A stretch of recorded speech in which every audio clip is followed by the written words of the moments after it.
Hello and welcome back to the Engerati studio. I'm now joined by Andrew, who is the Managing Director EMEA at S&C.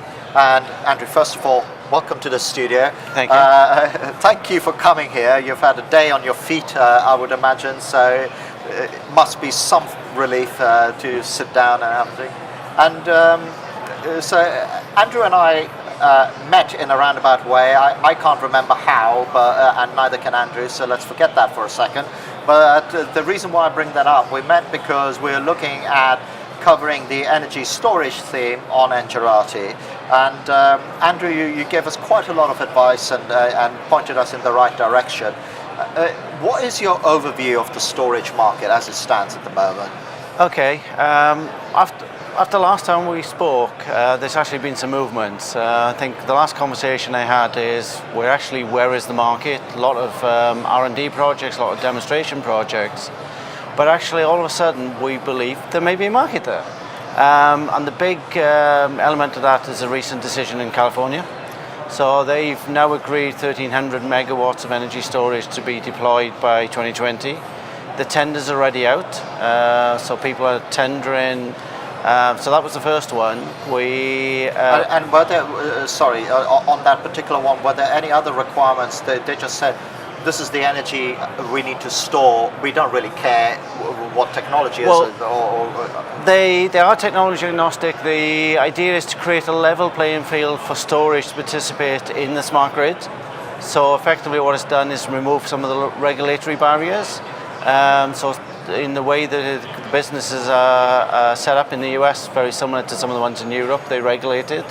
And as a result of that, distribution companies have problems in actually owning assets, particularly storage assets. So in this case, they created a level playing field so that it says, yes, you can own storage assets, you can do this, and each of the independent owned utilities actually have been given a target by the regulator that they must install and a capital budget of what they can do. But how they spend that, and it is split between transmission, distribution and consumers, so it will be spread throughout the supply chain. Right, okay.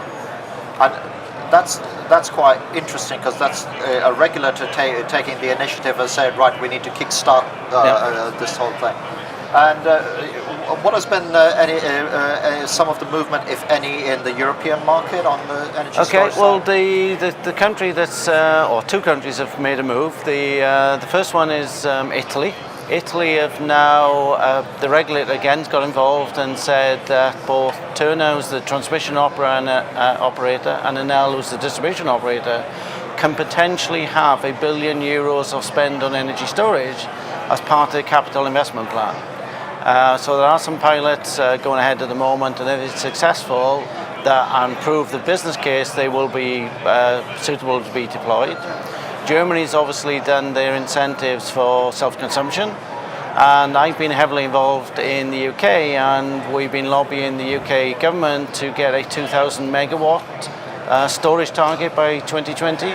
And we think we're pretty close to getting that target out now. Oh, that'll be pretty phenomenal if we can make that happen.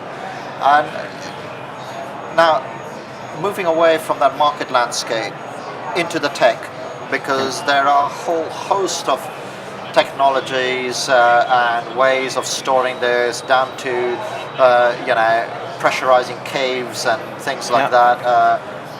Where are you seeing the most sort of interesting technology elements? I'm kind of quietly encouraged by power to gas, but what are some of the others? Okay, well, the projects we've been involved in so far have been battery technologies, and just purely because the scale of them, then today batteries are commercially the most acceptable solutions. So we have done various different technologies. So because as a company, we're technology agnostic. So we've done sodium-based technologies, lithium-ion. We're actually doing a project with lead acid at the moment. So, but we're also seeing some clear developments in that field. We're looking at a pre-revenue company in the UK at the moment that's actually doing lithium sulfur. Potentially could be half the cost of lithium-ion.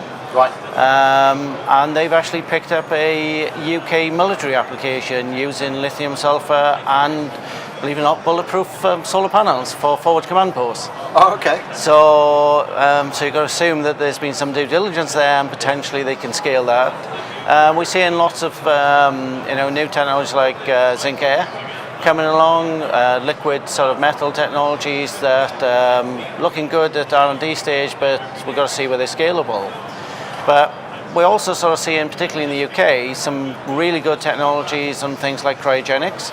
Okay. So we actually believe liquid air has got a good place to play, and our sort of view at the moment is maybe 20 megawatts is about the limit in the future where batteries commercially will operate, and that 20 megawatts up to pumped hydro scale is where cryogenic heat pump type solutions, maybe compressed air will play.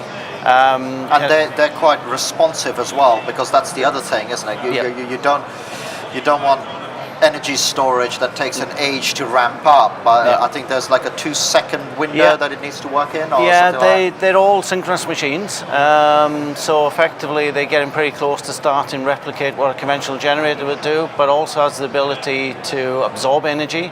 So as we see some of the renewables and we can't use them, these technologies could actually help in absorbing that and stop the consumers complaining about we're paying for free wind and energy. So I think that will make a big difference going forward. But again, it's scalable. They need pilot projects. There will be some announced very soon in the UK with some government funding that will look at scaling these. So I think technology isn't going to be a barrier now. And I've been saying for some time, there's enough technology out there. New technology will help us, but it's actually the policy in the markets that will make the difference. So going back to that, I remember when we talked, you were saying, well, actually, there are regulatory issues, because the sensible place to put a storage buffer, which is what this is within the distribution network, but that then requires generation licenses and things like that. Are we closer to getting that relaxed, or will it just be easier? If it's storage, there is an exemption. Well, there's two things that's being worked on at the moment. One, we're doing a market regulatory pilot in the UK. So this will actually look at the regulatory barriers. And the second one, again with the UK government, we're talking about storage having its own asset class. So then it could be accepted by any of the other license holders. And there seems to be an acceptance that that's a sensible thing. And whether we see it remains to be seen. But the good part is, if they do that, they won't have to go back and change the license agreements, which takes political involvement. Right. Okay. So that could be a quicker way to help stimulate the market in the UK. Well, it just sounds like a sensible thing to do, especially if you say, well, if we want to have more renewables in the energy mix, it would make sense to be able to store this energy while the generation is happening.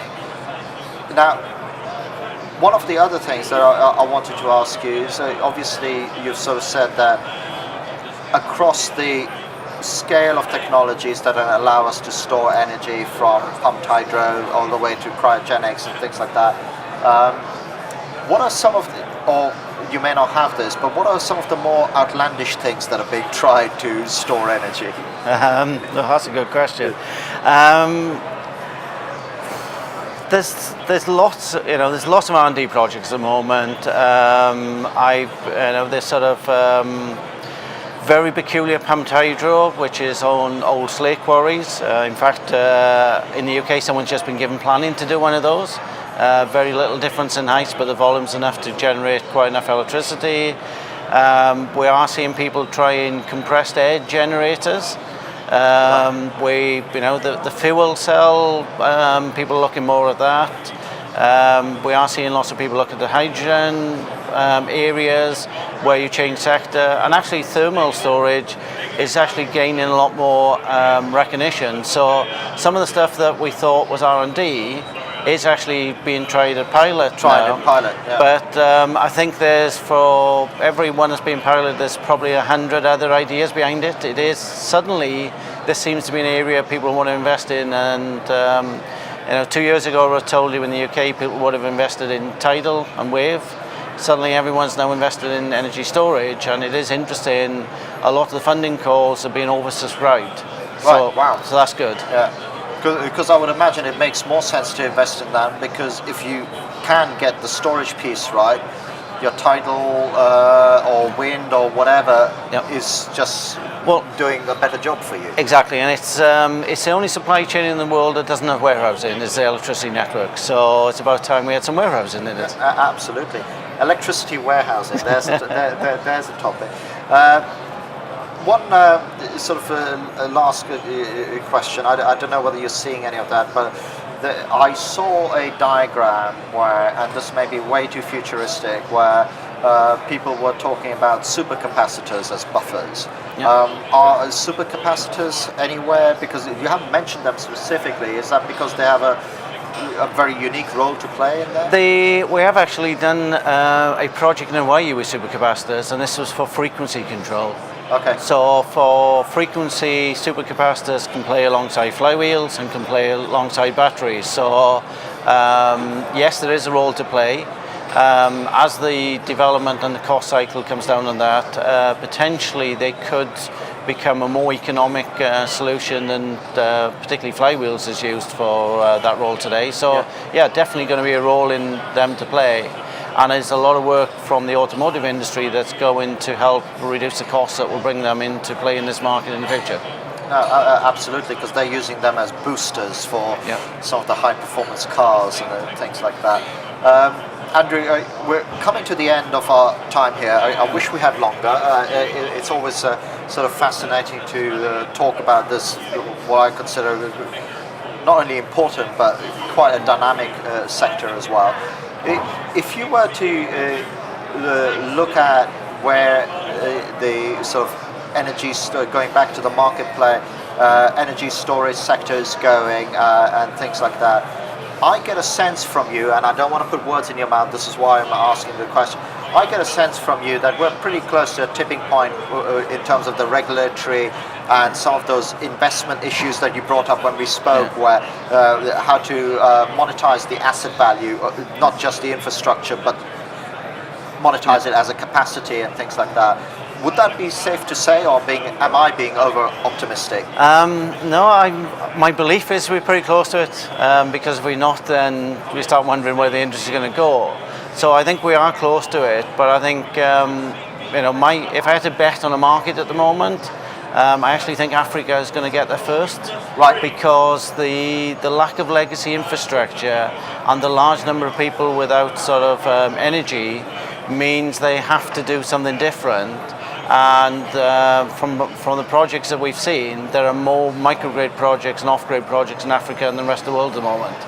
So I think that really is where the optimism should come from, because I think they have a real problem that needs solutions now. And I suppose in that geography, I think someone else mentioned it as well. It's like if you were to build the grid today, you will probably build it a bit like that, where if there is an area that can be self-contained, why not? Why stick all these transmission lines down? Exactly, and if you actually go back to the history of distribution in Europe, it all started as villages having their own generation, that we decided we'll go back to a central system because it's more economic. But I actually don't think too far in the future we'll go back into community-based schemes that will do the same thing. Personally, I agree with you. I think that is definitely going to happen. Andrew, thanks again for taking the time to be with us in the studio. Thank you again for watching. We are at the end of day 2 of European Utility Week. I'm not sure about you, but I need a beer. Yeah, definitely. So we're going to go ahead and do that. But thank you again for watching.